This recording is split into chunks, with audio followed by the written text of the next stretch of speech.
சகோதரர் பக்சிங் அவர்களின் ஊழியத்திலிருந்து விடாய் துணிக்கு ஏற்ற வார்த்தைகள் டிசம்பர் மாதம் 25ஆம் தேதி. உங்கள் அனைவருக்கும் என்னுடைய இனிய கிறிஸ்மஸ் நல்வாழ்த்துக்களை தெரிவித்துக் கொள்கிறேன். உங்கள் சந்தோஷம் நிறைவாயிருக்கும்படிக்கு இவைகளை உங்களுக்கு எழுதுகிறோம். 1 யோவான் புஸ்தகம் 1ஆவது அதிகாரம் 4வது வசனம். கர்த்தருடைய சந்தோஷம் மிகப்பெரிய சந்தோஷம். அது மிகப்பெரிய அளவில் நமக்கு கொடுக்கப்பட்டிருக்கிறது. தேவதூதன் அவர்களை நோக்கி, பயப்படாதிருங்கள், இதோ எல்லா ஜனத்துக்கும் மிகுந்த சந்தோஷத்தை உண்டாக்கும் நற்செய்தியை உங்களுக்கு அறிவிக்கிறேன். இன்று கர்த்தராகிய கிறிஸ்து என்னும் இரட்சகர் உங்களுக்கு தாவீதின் ஊரிலே பிறந்திருக்கிறார். லூக்கா சுவிசேஷம் 2வது அதிகாரம் 10வது வசனம். இச்செய்தி நம் ஆண்டவர் இயேசு கிறிஸ்து பிறந்த நேரத்தில் தேவதூதர்களால் உலகத்திற்கு கொண்டு வரப்பட்டது.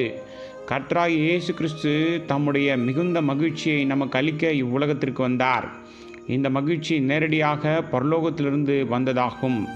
மேலும் இது பரலோகத்துக்குரிய மகிழ்ச்சியாகும்.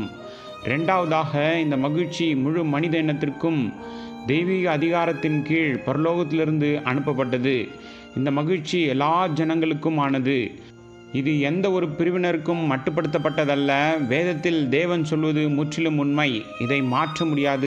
எல்லா ஜனத்துக்கும் என்ற சொல்லுக்கு அனைத்து நாடுகள், அனைத்து மொழிகளிலும், எல்லா வயதினரும், அனைத்து தரப்பு ஜனங்களும், பணக்காரர் மற்றும் ஏழை, படித்த மற்றும் படிக்காத, நாகரிக மற்றும் நாகரிகமற்ற, உயர்ந்த மற்றும் தாழ்ந்த, வெள்ளை மற்றும் கருப்பு என்று பொருள்படும்.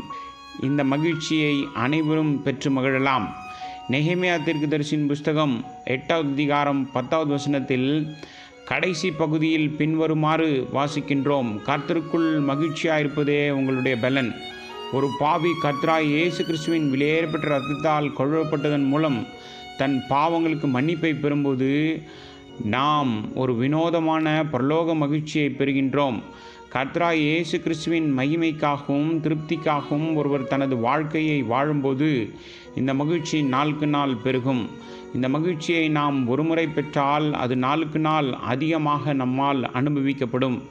மேலும் கொடுக்கப்பட்ட இதே வேதாம பகுதியில் ஒன்றுமில்லாதவர்களுக்கு பங்குகளை அனுப்புங்கள் என்று எழுதப்பட்டுள்ளது. வேறு வார்த்தைகளில் கூறுவதானால், ஒரு ரட்சிக்கப்பட்ட நபர் அனுபவிக்கும் பரலோக மகிழ்ச்சியை துக்கத்தில் இருக்கும் மற்றும் பரலோக மகிழ்ச்சி இழந்த ஜனங்களுக்கும் கொடுக்கலாம். ஒருவர் பெற்ற பரலோக மகிழ்ச்சியை மற்றவர்களுடன், அதாவது துக்கத்தில் இருப்பவர்களுடன், மேலும் இத்தகைய மகிழ்ச்சி இழந்தவர்களுடன் பகிர்ந்து கொள்ளலாம் என்பதே இதன் பொருளாகும். தேவனுடைய இந்த மகிழ்ச்சி ஒவ்வொரு பாவம் மற்றும் சோதனையின் மீது நமக்கு வெற்றியை தருகிறது.